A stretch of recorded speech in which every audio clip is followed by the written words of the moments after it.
I'd like to describe to you today what went wrong with the United States response to COVID-19. I'm Dr. Michael White with the University of Connecticut School of Pharmacy, and I'm glad you're here with me today. The first factor is that SARS-CoV-2, the virus that causes COVID-19, is highly infectious. And for some people, it doesn't cause any symptoms at all, or may only cause very mild symptoms. But you can see that even though they don't have symptoms, they can still be contagious for many days. Now, for some people, they could end up being hospitalized. Up to 30% of the people who have confirmed cases end up becoming hospitalized, and about 6% of those patients can die.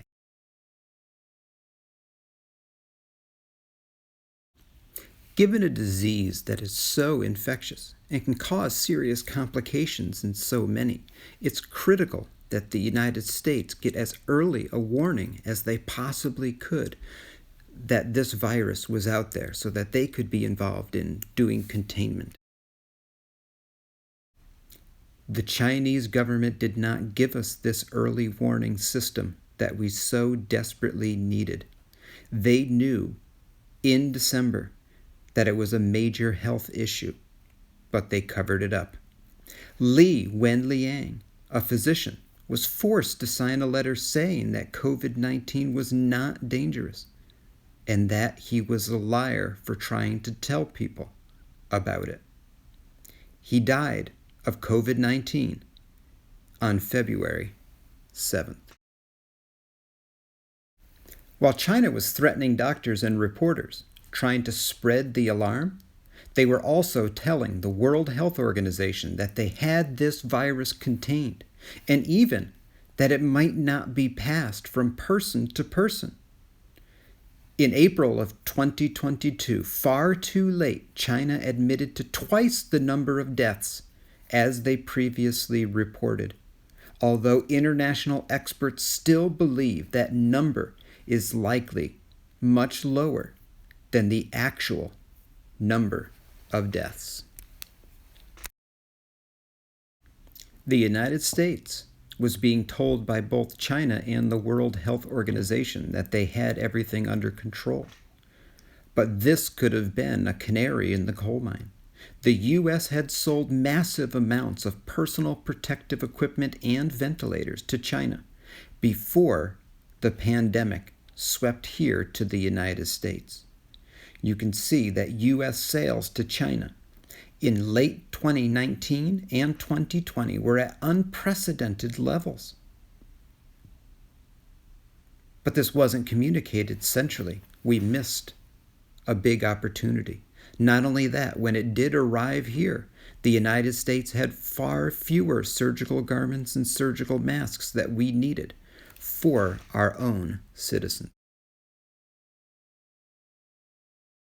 The net result is that we were always 2 steps behind and behind the 8 ball.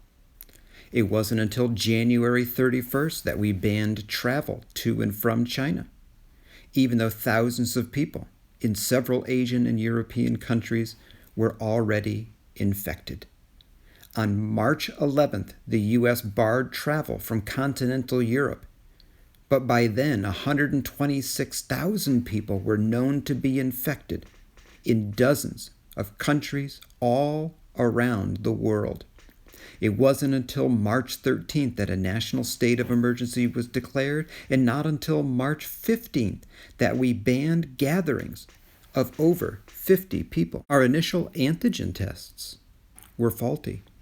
They were too late to roll out, and it took over 2 weeks for us to fix them, time that we desperately needed in order to be able to identify those who had been infected and isolate them.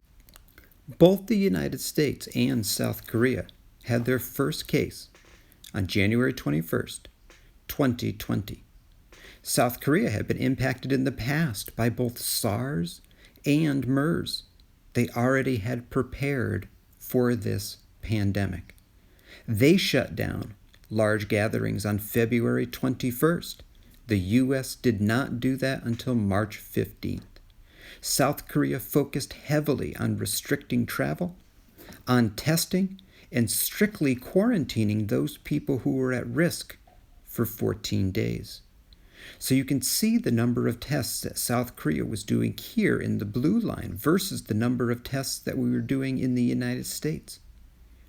South Korea started ramping up right away, where the U.S. took 45 days to start and 100 days to catch up to South Korea.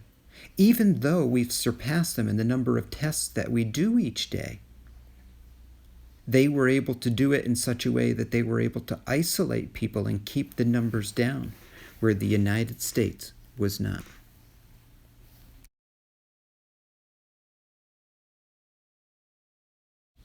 To underscore the dire situation that we've had regarding an insufficient number of testing, let's look at this. This is a comparison of Taiwan, South Korea, the United States, and the United Kingdom. Look at the number of tests that were being done in both Taiwan and South Korea for every one positive person. This meant that people in Taiwan who didn't know if they had seasonal allergies, if they had the common cold, or they had the flu were able to get rapidly tested.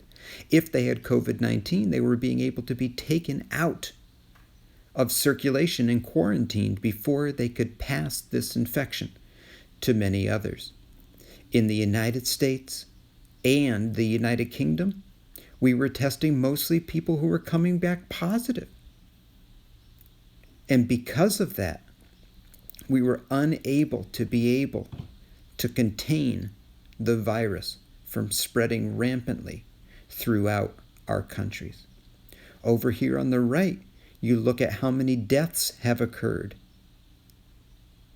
And you can see that Taiwan has a very low number, 0.3 deaths for 1 million population. South Korea is much lower than that in the United States and people from the United Kingdom. So we couldn't know how rapidly and how extensively this disease was spreading throughout the United States population. This meant that Americans underestimated the risk. In a national survey on March 11th, where we only had 11 deaths, the U.S. public was asked how many deaths would likely occur due to COVID-19. 44% thought the impact was being exaggerated. 17% weren't sure. But look at this. 56% of respondents thought that we would only have 1,000 or fewer deaths. 32% thought that we would have 10,000 or fewer deaths. From the top to the bottom, we've underestimated this disease. We didn't have enough personal protective equipment for our healthcare workers and for our other essential personnel. Healthcare workers became sick and became vectors of infection, especially in nursing homes.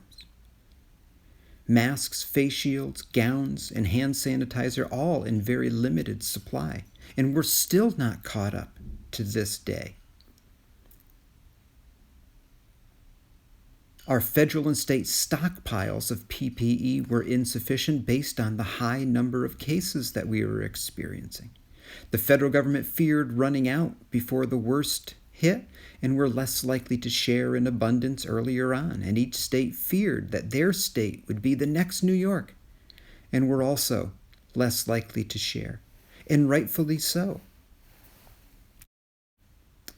And not only do we not have enough for our essential workers, we had no PPE for the average American.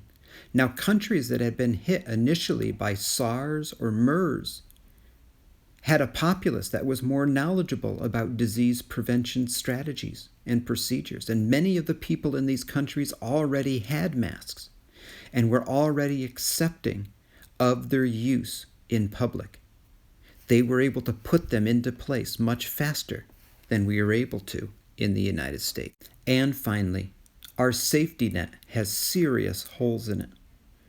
Our workers in bars, restaurants, stores, factories have close contact with many people throughout the day, other employees, and the general public. But many of them have no paid sick leave. If you don't show, you don't get paid. That puts people into a position to come into work when they're feeling sick, where they're more likely to be able to spread infection to others.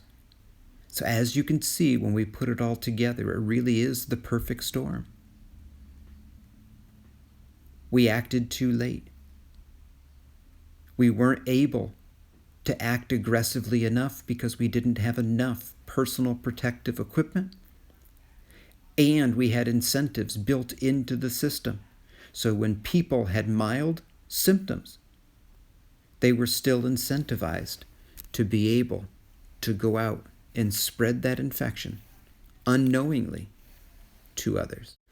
While we can't go back and change the past, it's important to understand what had occurred so that we understand where we currently are, where we need to be investing our resources to be able to help the country be able to open safely and to be able to remain open once it does. Thank you very much for joining me. I hope that you enjoyed this session. Thank you.